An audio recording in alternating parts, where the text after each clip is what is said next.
ಎಷ್ಟು ನೆರವಾಗಬಹುದು, ನೇರವಾಗಿ ಆ ಮಕ್ಕಳಿಗೆ ತಲುಪ್ತಾ ಇದೆಯಾ ಅಂತ ಹೇಳಿ ಖುದ್ದು ಪರಿಶೀಲನೆ ಮಾಡಿ ಆ ಒಂದು ಬದ್ಧತೆ ಮತ್ತು ಪ್ರಾಮಾಣಿಕ ಪ್ರಯತ್ನದಿಂದ ಮಾತ್ರ ಇಷ್ಟು ಜನ ನಾವೆಲ್ಲ ಕೂಡ ಖುಷಿಯಾಗಿ DCM ಹಾಸ್ಟೆಲ್ಗಳಲ್ಲಿ ಓದ್ತಾ ಇದೀವಿ, ಮತ್ತೆ ಇಷ್ಟು ಸೌಲಭ್ಯಗಳನ್ನ ಪಡ್ಕೊಂಡಿದೀವಿ ಅಂದ್ರೆ ಅದಕ್ಕೆ ಮೂಲ ಕಾರಣ ನಮ್ಮ CM ಸಾಹೇಬರು. ಹಾಗಾಗಿ ಈ ಸಂಘದ ಪರವಾಗಿ ಮತ್ತು ನಿಮ್ಮೆಲ್ಲರ ಪರವಾಗಿ ನಾನು ಹೃತ್ಪೂರ್ವಕವಾಗಿ ಅವರಿಗೆ ಅಭಿನಂದನೆಗಳನ್ನ ಸಲ್ಲಿಸಲಿಕ್ಕೆ ಬಯಸ್ತಾ ಇದ್ದೇನೆ. ವಿದ್ಯಾರ್ಥಿಗಳೇ, ನಾವೆಲ್ಲರೂ ಕೂಡ ಹಳ್ಳಿಯ ಬದುಕಿನಿಂದ ಬಂದವರು. ಸಾಕಷ್ಟು ಜನ ತುಂಬಾ ಆರ್ಥಿಕವಾಗಿ ಹಿಂದುಳಿದ ಸ್ಥಿತಿಯಲ್ಲಿ ಬಂದವರು.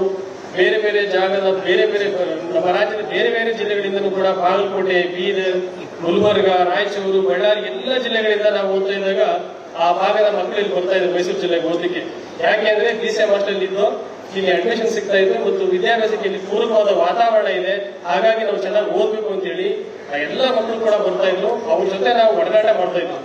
ಬಳ್ಳಾರಿಯ ವಿದ್ಯಾರ್ಥಿಗಳಿದ್ದಾರೆ, ಗುಲ್ಬರ್ಗದ ವಿದ್ಯಾರ್ಥಿಗಳಿದ್ದಾರೆ, ಬಾಗಲಕೋಟೆ ವಿದ್ಯಾರ್ಥಿಗಳಿದ್ದಾರೆ, ರಾಜ್ಯದ ಮೂಲೆಗಳಿಂದ ಕೂಡ ಇಲ್ಲಿ ಬರ್ತಾ ಇದ್ರು. ಅಷ್ಟೇ ಪ್ರತಿಭಾನ್ವಿತರು DCM ಹಾಸ್ಟೆಲ್ಗಳಲ್ಲಿ ಓದಿ ಈಗ ಸಮಾಜದ ವಿವಿಧ ಸ್ತರಗಳಲ್ಲಿ ಕೆಲಸ ಮಾಡ್ತಾ ಇದ್ದಾರೆ, ವಿವಿಧ ಉನ್ನತ ಹುದ್ದೆಗಳಲ್ಲಿ ಕೆಲಸ ಮಾಡ್ತಾ ಇದ್ದಾರೆ. ಉದಾಹರಣೆಗೆ ನಮ್ಮ ಜಯರಾಮ್ ಸಾಹೇಬರು, ಅವರು ಕೂಡ ಈಗ BDNನಲ್ಲಿ ಆಯುಕ್ತರಾಗಿ ಕೆಲಸ ಮಾಡ್ತಾ ಇದ್ದಾರೆ. ಕುಮಾರ್ ಅವರು ಇದ್ದಾರೆ, ಕುಮಾರ್ ಸರ್ ಕೂಡ ಮಂಡ್ಯ ಜಿಲ್ಲಾಧಿಕಾರಿಯಾಗಿ ಕೆಲಸ ಮಾಡ್ತಾ ಇದ್ದಾರೆ. ಬೇರೆ ಬೇರೆ ರಾಜ್ಯದಲ್ಲಿ ಕೆಲಸ ಮಾಡುವಂತವರು ಮತ್ತು ಅಮೆರಿಕ ದೇಶದಲ್ಲಿ ಕೆಲಸ ಮಾಡುವಂತಹ ಮತ್ತೋರ್ವ ವಿದ್ಯಾರ್ಥಿ ನಮ್ಮ ಸ್ನೇಹಿತ ಕುಮಾರ್ ಕೂಡ ಇಲ್ಲಿ ಬಂದಿದ್ದಾರೆ. ಕಾರಣ ಇಷ್ಟೇ, ಈ ಕಾರ್ಯಕ್ರಮ ನಾವೇನು ಹಮ್ಮಿಕೊಂಡಿದ್ದೀವಿ ಇದು ತುಂಬಾ ಅಚ್ಚುಕಟ್ಟಾಗಿ ಆಗ್ಬೇಕು, ಮತ್ತೆ ಇದು ಒಂದು ಮಾದರಿ ಸಂಘವಾಗಿ ಈ ರಾಜ್ಯದಲ್ಲಿ ನೆಲೆ ಮೂಡಬೇಕು. ಪ್ರಥಮವಾಗಿ ನಮ್ಮ ಮೈಸೂರು ಜಿಲ್ಲೆಯಲ್ಲಿ ನಾವು ಆರಂಭ ಮಾಡೋಣ ಅಂತೇಳಿ ಎಲ್ಲರೂ ಕೂಡ, ಹಾಗಾಗಿ ಅದು ಒಂದಷ್ಟು ಪ್ರೇರಣೆ ಆಗಲಿ, ಮಕ್ಕಳಿಗೆ ಸಾಧನೆಗೆ ಒಂದು ದಾರಿ ಆಗಲಿ, ಮಾರ್ಗಸೂಚಿ ಆಗಲಿ ಅನ್ನೋ ಒಂದು ಉದ್ದೇಶವನ್ನು ಇಟ್ಕೊಂಡು ನಾವು ಆ ಕಾರ್ಯಕ್ರಮವನ್ನು ಕೂಡ ಮಾಡ್ತಾ ಇದ್ದೀವಿ. ಎಲ್ಲ ಬಂದಿರುವಂತ ನೀವೆಲ್ಲರೂ ಕೂಡ ನಾನು ಮತ್ತೊಮ್ಮೆ ನಮಿಸಿ ನನ್ನ ಪ್ರಾಸ್ತಾವಿಕ ನುಡಿಗಳನ್ನು ಮುಗಿಸ್ತಾ ಇದ್ದೀನಿ. ಜೈ ಜೈ ಕರ್ನಾಟಕ, ಜೈ ಬಿಸಿ.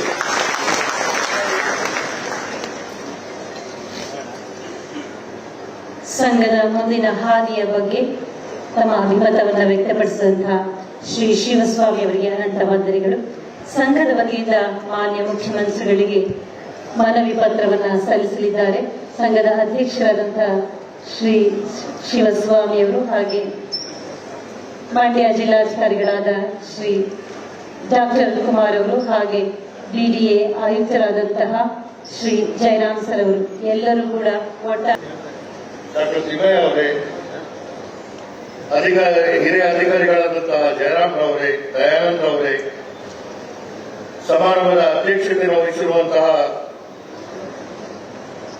ಸನ್ಮಾನ್ಯ ಶಿವಸ್ವಾಮಿ ಅವರೇ, ವೇದಿಕೆ ಮೇಲೆ ಉಪಸ್ಥಿತಿರುವಂತಹ ಎಲ್ಲ ಅಧಿಕಾರಿ ವೃಂದದವರೇ, ಇಲ್ಲಿ ನೆರೆದಂತಹ BCM ಹಾಸ್ಟೆಲ್ಗಳ ಹಿರಿಯ ವಿದ್ಯಾರ್ಥಿಗಳೇ, ಪ್ರಸ್ತುತ BCM ಹಾಸ್ಟೆಲ್ನ ಎಲ್ಲ ವಿದ್ಯಾರ್ಥಿನಿಯರೇ, ಆಹ್ವಾನಿತರೇ, ಮಾಧ್ಯಮದ ಮಿತ್ರರೇ, BCM ಹಾಸ್ಟೆಲ್ಗಳ ಹಿರಿಯ ವಿದ್ಯಾರ್ಥಿಗಳ ಸಂಘ ಬಹುಶಃ ಇದು ರಾಜ್ಯಕ್ಕೆ ಒಂದು ಮಾದರಿಯಾಗಿದೆ. ಇಂತಹ ಸಂಘಟನೆಗಳ ಮೂಲಕ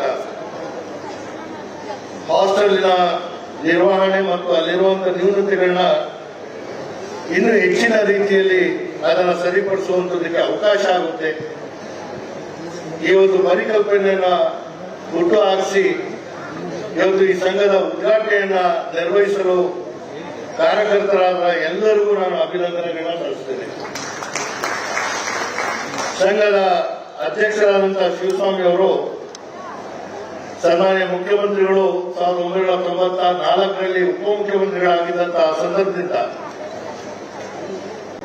ಹಿಂದುಳಿದ ವರ್ಗಗಳಿಗೆ ಹೆಚ್ಚಿನ ಮೊದಲ ರಾಜ್ಯ ನಮ್ಮ ಇಂದಿರಾ ಸಹಾನಿ ಪ್ರಕರಣದ ನಂತರ ಸಂವಿಧಾನದ 81ನೇ ತಿದ್ದುಪಡಿ ಅನುಗುಣವಾಗಿ ಹಿಂದುಳಿದ ವರ್ಗಗಳಿಗೆ ಮತ್ತು ಅಲ್ಪಸಂಖ್ಯಾತರಿಗೆ ನಮ್ಮ ರಾಜ್ಯ ಸರ್ಕಾರಿ ನೌಕರರಲ್ಲಿ ಏನು ಮೀಸಲಾತಿ ಇದೆ, ಆ ಮೀಸಲಾತಿಯಲ್ಲಿ ಅರ್ಹ ಅಭ್ಯರ್ಥಿಗಳು ಸಿಗದೇ ಇದ್ದಂತಹ ಸಂದರ್ಭದಲ್ಲಿ ಅದರ ಬ್ಯಾಕ್ಲಾಗ್ ಆಗಿ ಪರಿಗಣಿಸುವಂತದ್ದು ಸಹ 2015ರಲ್ಲಿ ಸನ್ಮಾನ್ಯ ಮುಖ್ಯಮಂತ್ರಿಗಳ ಅಧ್ಯಕ್ಷತೆಯಲ್ಲಿ ಕ್ಯಾಬಿನೆಟ್ ಮುಂದೆ ಅದನ್ನ ಪಾಸ್ ಮಾಡಿ ಅದಕ್ಕೆ ಕಾನೂನು ರೂಪದಲ್ಲಿ ನಾವು ಮಾಡಿದ್ದೇವೆ. ನಮ್ಮ ಒಳ್ಳೆತನನ ಆ ಅರಿವು ಮೂಡಿಸುವಂತ ಇವತ್ತು ಕೆಲಸ ಕೂಡ ನಾವೇ ಮಾಡಬೇಕಾಗಿರುತ್ತದೆ. ಹೆಚ್ಚಿನ ತಿಳುವಳಿಕೆ ಹೇಳಿಕೊಟ್ಟು ಹಿಂದುಳಿದ ವರ್ಗಗಳ ಆ ಅಭ್ಯರ್ಥಿಗಳಾಗಿರ್ಬೋದು ಅಥವಾ ಅಲ್ಪಸಂಖ್ಯಾತರ ವರ್ಗದ ಅಭ್ಯರ್ಥಿಗಳಾಗಿರ್ಬೋದು ಅವರಿಗೆ ಉದ್ಯೋಗ ಅವಕಾಶಗಳು ಸಿಕ್ಕುವಂತ ಸಂದರ್ಭದಲ್ಲಿ ಬ್ಯಾಕ್ಲಾಗ್ ವ್ಯವಸ್ಥೆ ನಮ್ಗಿದೆ ಅಂತ ಹೇಳುವಂಥದ್ದು ಅವರಿಗೆ ಮನದಟ್ಟು ಮಾಡಿಕೊಳ್ಳುವಂತ ಕೆಲಸ ಮಾಡಬೇಕಾಗುತ್ತೆ. ಈ ಸಂಘ ಇವತ್ತೇನು ಮೈಸೂರಲ್ಲಿ ಸ್ಥಾಪನೆ ಆಗಿದೆ, ಇಡೀ ರಾಜ್ಯ ವ್ಯಾಪ್ತಿಯಲ್ಲಿ ಹಿಂದುಳಿದ ವರ್ಗಗಳ ಅಲ್ಪಸಂಖ್ಯಾತರ ಮತ್ತು ದಲಿತರ ಏನು ಸಮಾಜ ಕಲ್ಯಾಣ ಇಲಾಖೆಗೆ ಬರುವಂತಹ ಎಲ್ಲ ಹಾಸ್ಟೆಲ್ಗಳ ಒಟ್ಟುಗೂಡಿಸಿ ಪ್ರತಿ ಜಿಲ್ಲೆಯಲ್ಲಿ ಇಂತಹ ಸಂಘಟನೆಗಳು ಆಗುವಂಥದ್ದು ಒಂದು ನಮ್ಮ ಎಲ್ಲರ ಒಂದು ಬಯಕೆ ಅಂತ ಹೇಳಿ ಈ ಸಂಘಕ್ಕೆ ಶುಭವನ್ನು ಕೋರಿ ಈ ಸಂಘದ ಮೂಲಕ ಇಲ್ಲಿ ವ್ಯಾಸಂಗ ಮಾಡ್ತಿರುವಂತಹ ವಿದ್ಯಾರ್ಥಿಗಳಿಗೆ ಸೌಲಭ್ಯಗಳು ಮತ್ತು ಬರುವಂತಹ ದಿನಗಳಲ್ಲಿ ಬರುವಂತಹ ವಿದ್ಯಾರ್ಥಿಗಳಿಗೆ ಹೆಚ್ಚಿನ ಕನ್ನಡಿಗರ ಮೆಚ್ಚಿನ ನಿಮ್ಮ ನ್ಯೂಸ್ 18 ಕನ್ನಡ ಈಗ ವಾಟ್ಸ್ಆಪ್ನಲ್ಲಿಯೂ ಲಭ್ಯ. ಕರ್ನಾಟಕ ಮತ್ತು ದೇಶ ವಿದೇಶದ 360 ಡಿಗ್ರಿ ಸುದ್ದಿ ವಿವರವನ್ನ ನೀವು ನಿಮ್ಮ ಕೈ ಬೆರಳುಗಳಲ್ಲಿಯೇ ಪಡೆಯೋದಿಕ್ಕೆ ಈ QR ಕೋಡ್ ಅನ್ನ ಸ್ಕ್ಯಾನ್ ಮಾಡಿ. ನಮ್ಮ ಚಾನೆಲ್ ಅನ್ನ ಫಾಲೋ ಮಾಡಿ, ನೋಟಿಫಿಕೇಶನ್ ಆನ್ ಮಾಡಿ.